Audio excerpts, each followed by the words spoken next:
Hey, gang. Happy Monday. It's not Saturday morning comics. It's not a Saturday morning, but it is a holiday. And despite me being a moron, it's not Veterans Day. It's Labor Day. Happy Labor Day, gang. I hope you are hanging out at home, enjoying the weekend, enjoying a labor-free Labor Day, doing something fun to celebrate. I'm talking comic books.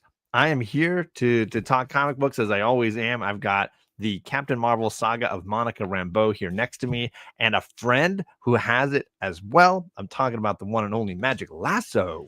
Hey, how's it going? Yes, I do have this courtesy of you. You A-OK'd this to me last year. Yeah, I went into my shop and they had two different covers for this. And I was like, I can buy both, but I only really want this cover. And you said I only want this cover, so it worked out beautifully. Yeah, each of us got the cover we wanted, and now I've lassoed you into a conversation about it. that's right. So, gonna be a fun As time. always, Ryan's link is down below, and people should subscribe. He is on the road to 1K. I want to Yeah. say, what are you at? 30 something subscribers away? For I 39? was at 39 and then it moved me back to 41. Okay, so let's get some people to click the link and subscribe to Thank Magic you. Lasso so he can get to that 1K. Does Magic Lasso play Magic the Gathering? No. I have Perry just is recently learned obsessed. what bag of holdings are, though. Perry is obsessed. There you go. Important information for Yeah. Dungeons and Dragons. Yeah, so not Veterans Day, Labor Day today, but hello to Dan from Dan's Comic Corner. What's up, Dan? And my man Matt, who helped me to get through my brain freeze this morning. I'm thinking that it was Veterans Day. I appreciate you, Matt. Uh, Aggressively relaxing. Another Discord homie who's in there trying to talk these guys down from their obsession with Magic the Gathering. Not easy. Not easy. Make sure you leave a comment on a video so that the subscription sticks. I did not Oh, I know didn't know this. that either. That's new information. I will add that to the memory banks. Appreciate you, Dan. Yeah, so subscribe and then drop a comment. Ryan's got videos dropping almost every single day, gang. So you can easily find something new at the top there to break into. I think today was your additions video, right? Nope. Today was back Nope. issue of the week. Back issue of the week. And Sorry. it's Labor Day themed. It's the Super Friends, and they're essentially like, yeah, there's a bunch of crime going on. We don't care. They're having a labor-free day too. And I'll say for a video that has only been out for 2 hours, it's at 160 views already, so that's pretty good. Well, one of those was me. I'm sorry I didn't leave a comment yet, but definitely one of them was me. Agro says, I'm surrounded by sorcerers, warlocks, occultists, and plumbers. There's no stopping magic. But what about vacuum cleaners? And today I'm also spinning the wheel. In fact, I'm going to do one wheel spin right now at the beginning of the show because it's my channel member giveaway. So let me share this list. This is the crew that are my new mutants, and it's down to 10. So I'm going to spin this wheel twice and add 2 of these homies in. Let me shuffle them a couple of times. Perry's on here. Let's see if Perry's able to get onto the big wheel. Fable Station. Oh, yeah. Fable. Station to you, Fable. 3 more shuffles, and I'm going to add one other person. I got Fable on the list, and it is Perry. What? Perry, yeah. All right. So stop sharing that. Okay. I'm going to make sure I add Perry and Fable to the other list here. And we'll spin at the end of the show today to give away the prize for this week, or this month, I should say. Nice. And you too can join. Just hit the join button if you would like to have a chance every month to get to the giveaway. And I usually tend to do extra prizes at important times like Comics Curing Cancer, just to channel members. So I appreciate those folks doing that. Today, though, is all about Monica, not Phoebe, not Rachel. We're talking Monica today. Monica Rambeau. This Captain Marvel trade paperback comes in 2 covers that we showed a little bit earlier, and it is all of her earliest appearances. Of course, that Amazing Spider-Man annual. There's a team up in here. Yeah, Marvel team up. An early Avengers issue number 227, and then some Marvel fanfare. Yep. And then several of her solo number 1 issues and things like that thrown in. So it's about 1, 2, 3, 4, 5, 6, 7, 8, about 10 or 12 comics, and some of them partial because, of course, Marvel Fanfare was an anthology book, so you would just get the Rambeau storyline, not all the other storylines that would be included as well, but still a fairly substantial volume. Mine is a $40, $35 MSRP. Do they have the same back cover? Let's see. No, they got different back covers. Okay. Yeah, yours is an Avengers cover. Yeah. Nice. I have that Avengers issue. I do too. So there you go. Even the back cover is different. That's fantastic. Okay, cool. I kind of like that. Yeah. Let's see here. We got some other people jumping in the chat, like Kate. What's going on, Kate? Good to see you. And Pops is in the chat. What's going on, Gramps? Good to see you. Thank you so much. Thank you so much. Yeah, for doing that. We're pushing him, getting him over that 1K line here as soon as possible. How do I know that Perry his win was real and not a glimmer or mirage created by voodoo? I mean, you just got to trust. You got to have that trust. Perry does have magical abilities, but not in this case. So here's what I will say as a review for this trade. I will say very entertaining. A lot of issues I had never read before, collected into one kind of sequential story to cover Monica's early appearances. But I will say that the first half is dramatically superior to the second half, in my opinion. All the early appearances and the Avengers issues and some of that Bronze Age stuff is so much stronger than her solo issues and the evolution of her through the name Photon and some of those other characters. Not nearly as strong for me. So overall, this does get a very high score for me. I would give this an 8.5 out of 10 as very entertaining and a lot of information that I love because this is my Captain Marvel. As much as I love Carol Danvers, this is and Shazam's very entertaining. This is Captain Marvel for me, and this was the Captain Marvel I grew up in. This young lady here when she was in Secret Wars and on the Avengers, that's the character I grew up with. I don't mind the Photon era stuff. I just think the writing wasn't as good as in these early issues. What was your thought on the trade as a whole? As a whole, I agree with you, an 8.5 out of 5. I had read about half of the contents of this trade before, which was more the beginning half. Okay. There's some things in here that suffer a little bit story-wise, and let me explain that, because it wasn't written for a trade like this. Like, when you have an Avengers issue, yeah, she's dramatically profiled in like the first half of the Avengers issue, and then the last half of that issue has nothing to do with her at all. No. Same with the Marvel team up. She's primary in the first of this 2-part story, but in the second part, she's not in it as much. But I am appreciative of them including both parts so you understand the full concept of the story. Right. But like I said, they were written the way that they were intended for individual books, not as a collected edition. And collected editions weren't a thing at all, really, back then when some of these issues were first published. So, yeah, I like it 8.5 out of 10 as well. I enjoyed this so much, and I told you this many times, John, that I enjoyed this so much that I had to stop myself from continuing on. I would read something, and I'm like, that was really good, and I'd force myself to put it down to make it last longer. Yeah, I remember you saying that to me. That's what made me want to take it this summer as one of my things I read over the break. Yeah, there's a story later on that I'm sure that I'll mention that I hadn't read before that I really liked concerning Dracula. So, but yeah, overall, I like this. I do have a question for you, though. Don't you think that she is like the forgotten Captain Marvel?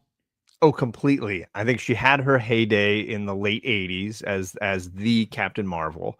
And then once Carol Danvers came back and sort of took over that title, I think they've struggled to find footing for her as a character. Mm-hmm. You know? So, I mean, when you stop to say Captain Marvel, I mean, people, I think, instantly go to either Marvel or Carol Danvers or DC Comics Shazam. I was going to say, my dad... Yeah, when my dad saw the Carol Danvers film, Captain Marvel, he was like, this is not my Captain Marvel. I grew up with Shazam and the Captain Marvel family. Yeah. So I think she's kind of the forgotten one, which is a shame because when she first came out, I mean, they really pushed this character in the beginning, and she was in a lot of places and became an Avenger very fast. And a great character, but the legacy just kind of didn't stick, I don't think. At least not as Captain Marvel. Yeah, which is a shame. I totally agree. Yeah, for sure. We got Damien in the chat. What is going on, Sad Vision, as Magic Lasso likes to call you? Good to see you, my friend. And Kate asks, how many pages are in this trade? It looks, I see the numbering stops at 274, but there's still, a handful of 10 or so pages after that. Yeah. So there's covers, original art, there's some who's who pages. So it's probably more around 282. Yeah, less than 300, but not a whole lot less. Yeah. What is up, C Bizzle? He is on the wheel that I'm going to spin at the end of the show today, and maybe he'll win this month's giveaway prize. Thank you for being a channel member, C Biz. Yeah, I agree. I do feel like she gets forgotten and in this role. Now that Carol has had it for so many decades, right? And I think her time was cut so short. I think that the longevity of Carol in this role means she is more accurately defined as Captain Marvel. On top of which, and before you and I went live, Monica has never been in the military. So calling her captain seems odd. Perhaps that plays into it as well, versus Carol obviously having, several positions in the military during her life. Maybe it fits more to be called a captain when, Monica in the comics, at least, was only in the Harbor Patrol. She was a police officer in the Harbor Patrol, and that was really her only role in an official capacity, I guess. She does get promoted later on to becoming a captain in that role, but correct. She was and that happens Captain Marvel first, correct, before she became captain as Monica. Correct, definitely. And question for you: what do you think about this costume? And did you know how the costume came about? Was that something that you didn't know of, or you did know? Not. No, I did not know that that's how the costume came about. This is how I always remember her. So for me, this is the costume. But that costume is a Mardi Gras leftover costume that she finds in a ship, which happens at the very beginning of this trade, for sure. And I don't mind this costume at all. In fact, I like it better without the face mask personally, and I don't mind this look. Some of the Photon looks I'm not as big a fan of. But those two costumes are my favorites of hers. What about you? It's the original, which is why I wanted, that. So sure. I don't know. That's just the one that I think of her on, regardless if she's being Photon, if she's being Captain Marvel, if she's just Monica. This is just the costume that I default to.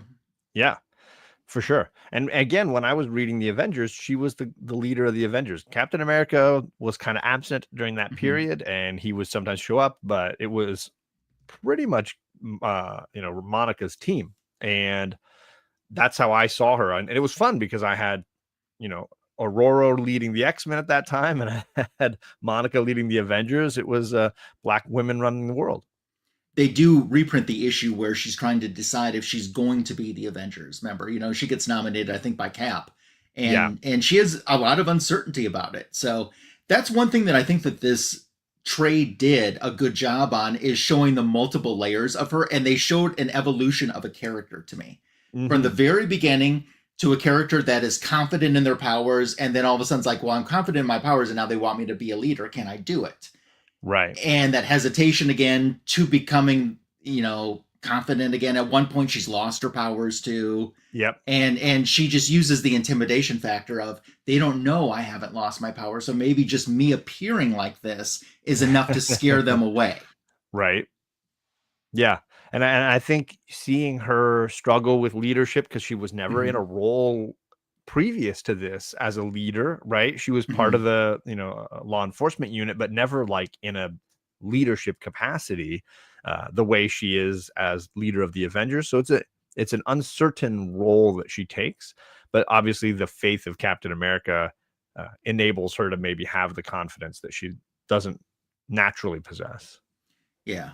So that's kind of what I liked about the trade, is just I saw an evolution of a character. So no, totally, 100%. There's definitely winner stories in this trade, and then, like I said, there's some clunkers in there too. But there's not as many clunkers as you would think. Right. So let's start with obviously the first appearance, the Amazing Spider-Man Annual 16. Yep. This is a let's see, plotted and scripted Roger Stern, drawn by Romita Jr. and Romita Sr. together. What are your thoughts on her first appearance storyline? I love this. I think it's a great introduction to it. You know, what year were we at this? I mean, if I had to guess, I would probably say 85. It says 82, I think, on the cover. 82. Okay, so the thing is, Captain Marvel, in a namesake being Marvel, hadn't been gone that long before they decided to use that name again and reinvent the character. So, great introduction to her.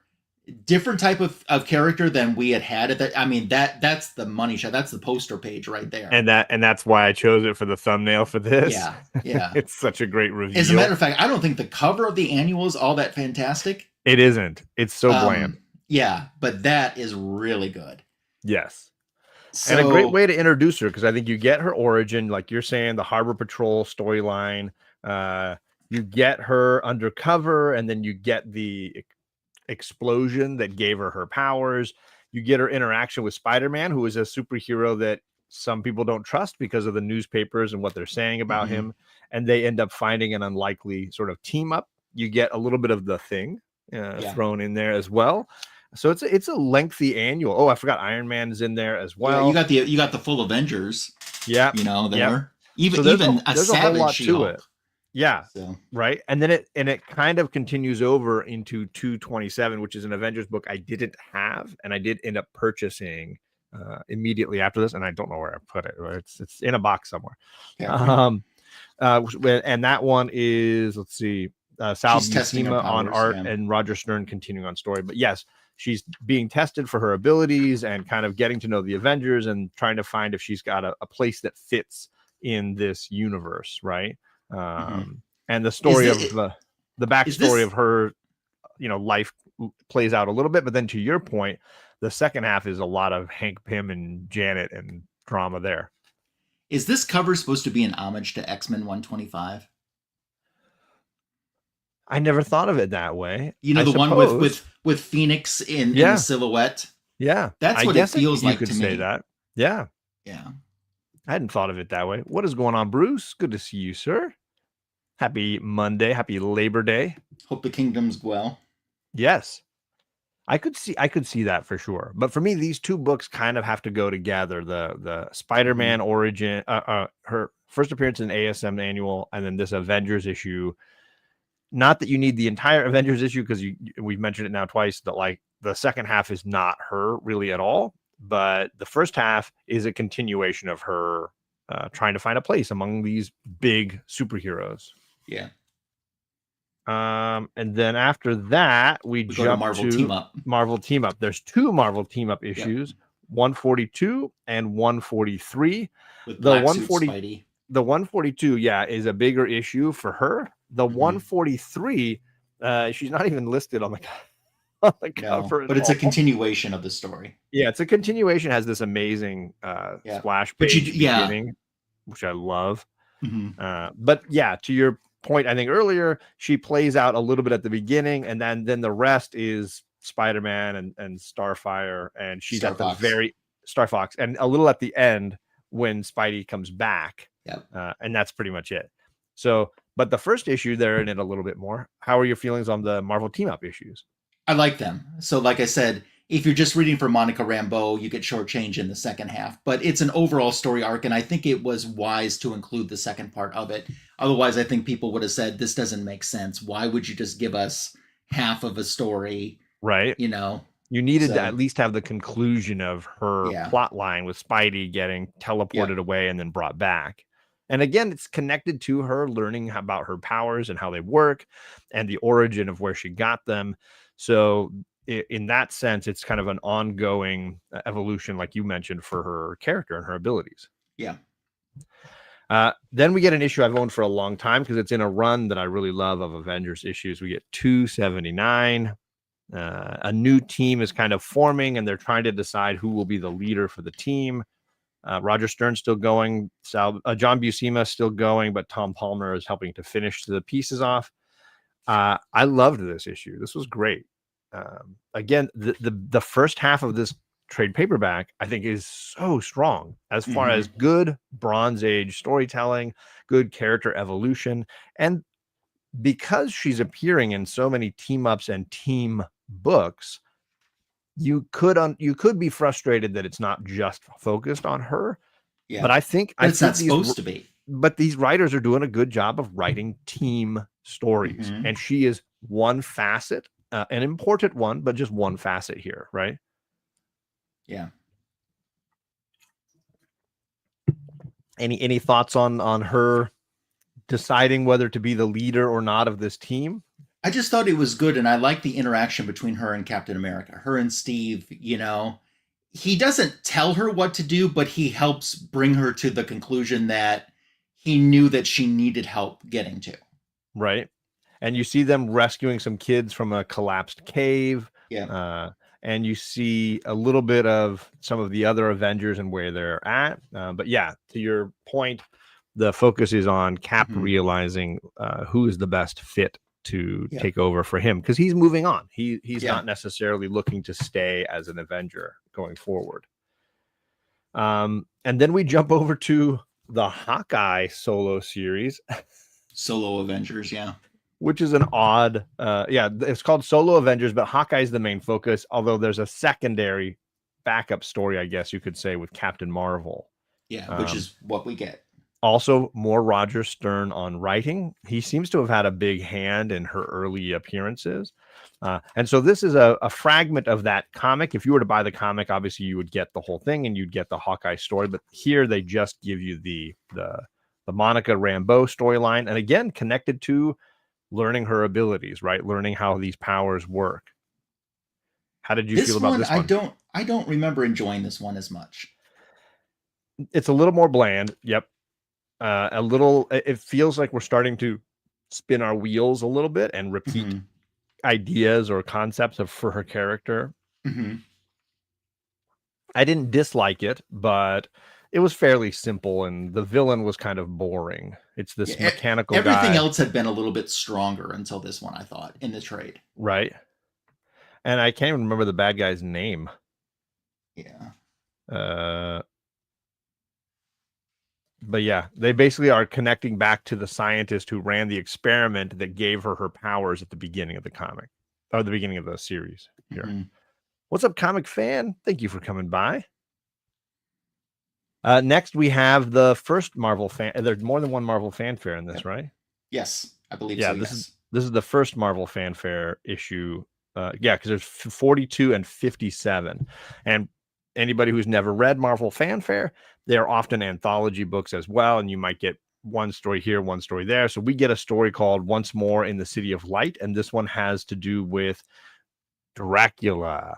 And yes, this is an ongoing interaction for Monica going forward. A lot of times she's connected to vampire attacks because her ability is connected to sunlight. She's a natural antagonist for Dracula or vampire characters. So she interacts with Blade fairly often. There's a couple of Black Panther stories I've read recently in the Reginald Hudlin era where she's working with Black Panther, like right after Hurricane Katrina. Vampires are invading New Orleans and she's teaming up with Blade and T'Challa to fight them off. And I think Luke Cage is in that one as well. So there's definitely some ongoing interconnections with Dracula, but I believe this is the first time. Yeah, I believe so too. And with her being New Orleans based, I mean, it just lends so well for the occult, right, for her to be interacting there. I just love this story. I love the story that kind of like sent her back in time. Mm-hmm. And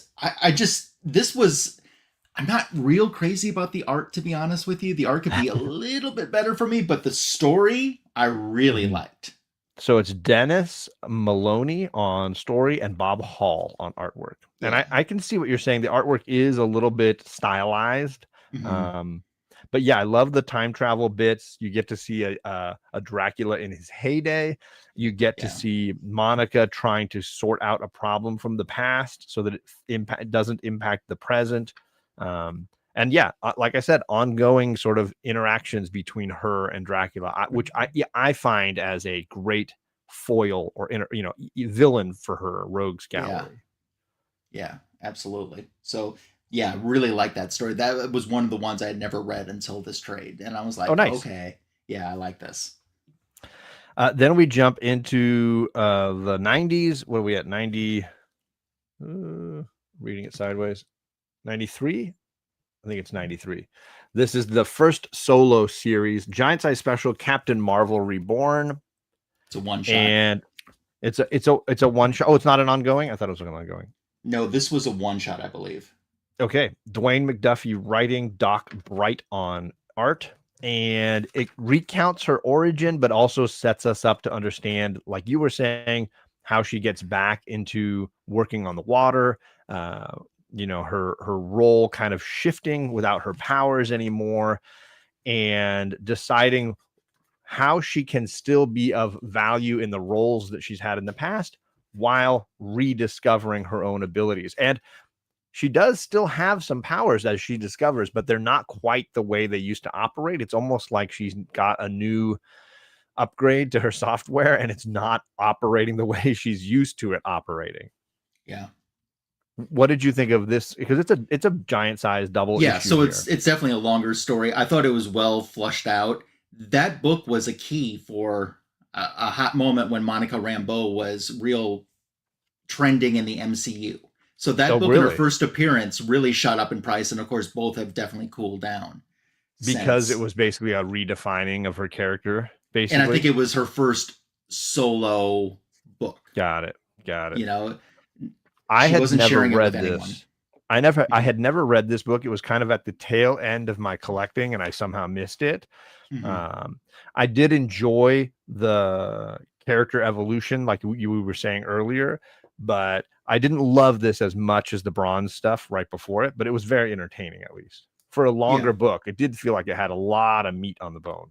Yeah, I thought it held the pacing was good in the book, especially for a longer story, and you felt the closure with it. It felt like it accomplished what it should have, a beginning, a middle, and an end.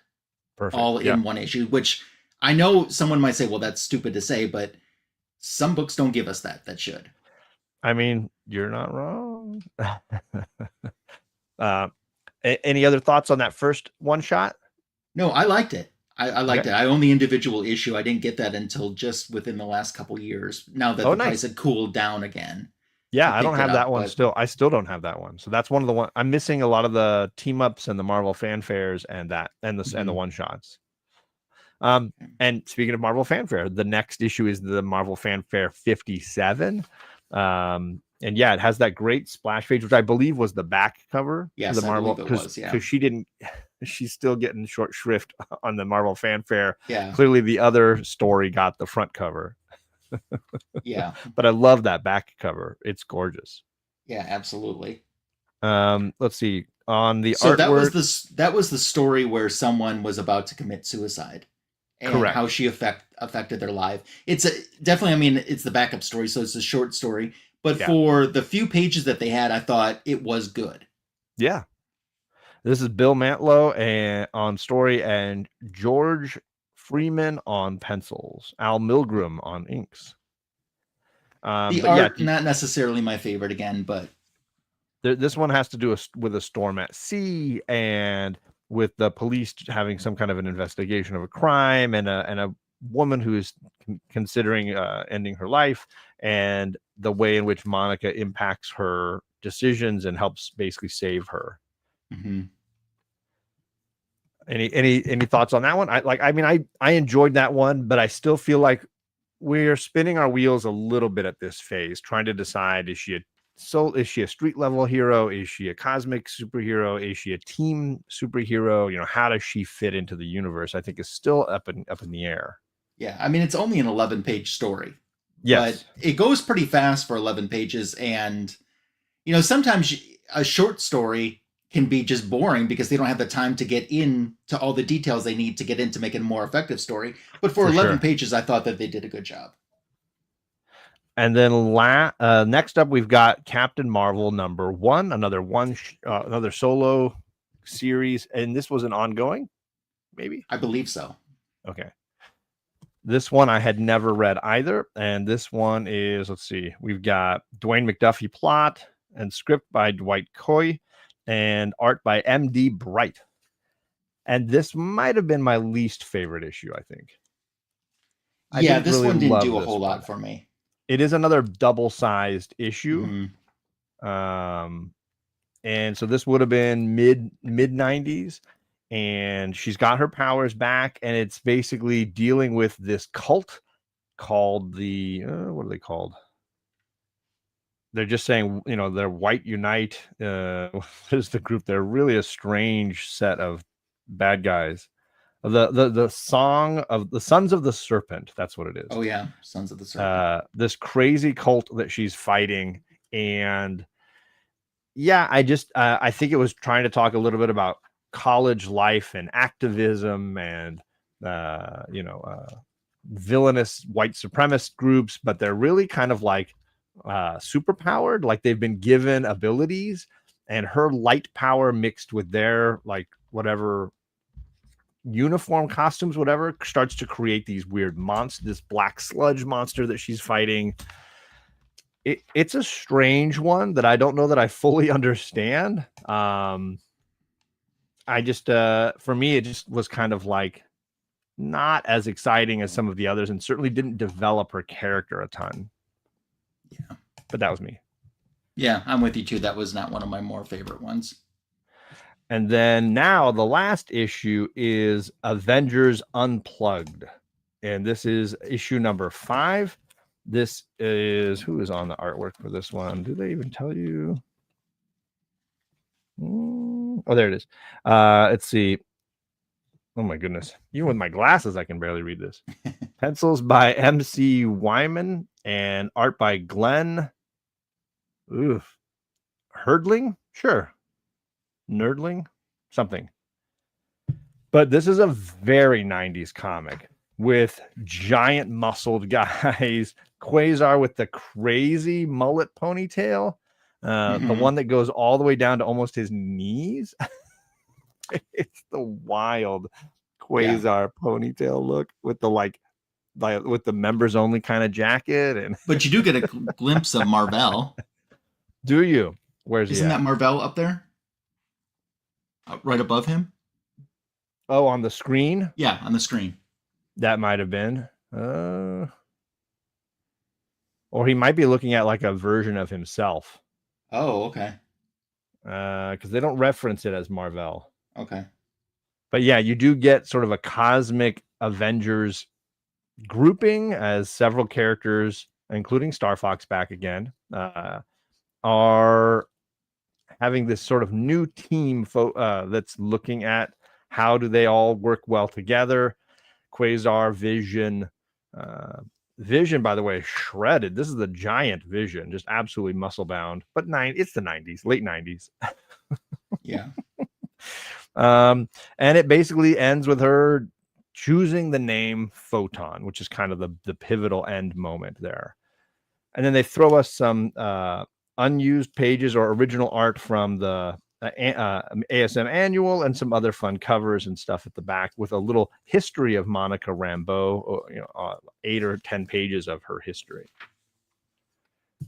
Yeah. Sorry, I can put you on the big screen for some of that if you want. Like that. There you go.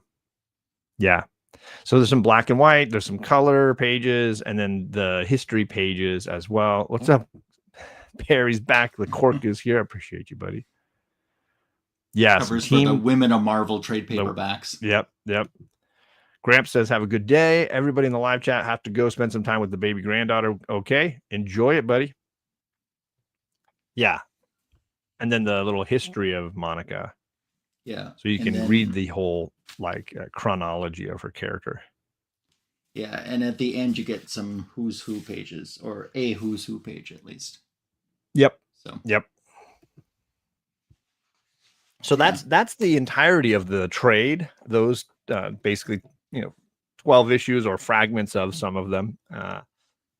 But overall, I think a pretty condensed and easy to follow, history of the character from, her first appearance all the way through to the Photon rebrand of the character.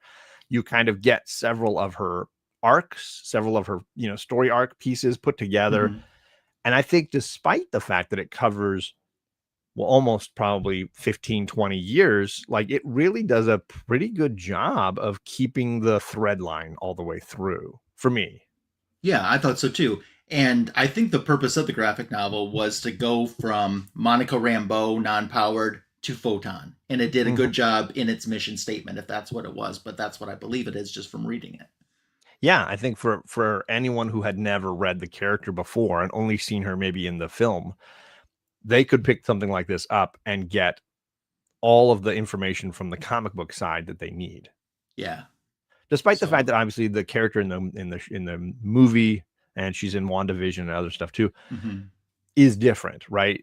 She's an Air Force pilot versus the Harbor Patrol, and she gets her powers in a very different way. But I think it still works. I think the character still feels true to the origins, despite the fact that it was very different. You know? I agree. Kate says she may have not have gotten her first ongoing solo series until very recently. I wouldn't be surprised. It seems like they didn't quite know, like Ryan is saying, what to do with her character. Yeah, they didn't. Like Roger Stern seemed to get it, but then he was the creator of the character. Correct. And I think that was why maybe I liked the early issues in this volume the most, is because it felt consistent, despite that it was jumping from, an annual over here and an Avengers book over here and a fanfare or team up over here. There was a through line. And I think Roger was that person. He made it possible for that. Yeah. As we mentioned, there are 2 different covers, and you can find these in shops. I found these on the 50% off shelf at my LCS. They had both versions. And so what I seem to remember of this, because this version, and I say version, which I'll explain in a minute, came out a year ago in September, because it was Batman Day of last year that I saw it, and it had just came out as a new release, but it was a re-release. Got it. So they had collected this already and then reissued it. I think it might have had different covers, or maybe it was just this was the only cover, and then the one that you have became an alternative cover. But this was a reissue with no additional content or anything from an earlier collection. Got it. But you shouldn't have a problem if you're interested in this and want to check it out in finding it. Yeah, I don't think these are things that are tricky to find. I was just really lucky. I always check the 50% off trades and hardcovers and stuff at my LCS, and I saw 2 of these, and I sent the info to Ryan right away, and he's like, "Oh, I want that one," and I said, "Oh, I want this one." So I ended up getting both, and it worked out perfect. Let me throw the other wheel up here because I need to spin this wheel one more time. Let's see here, the randomizer wheel. Here we go.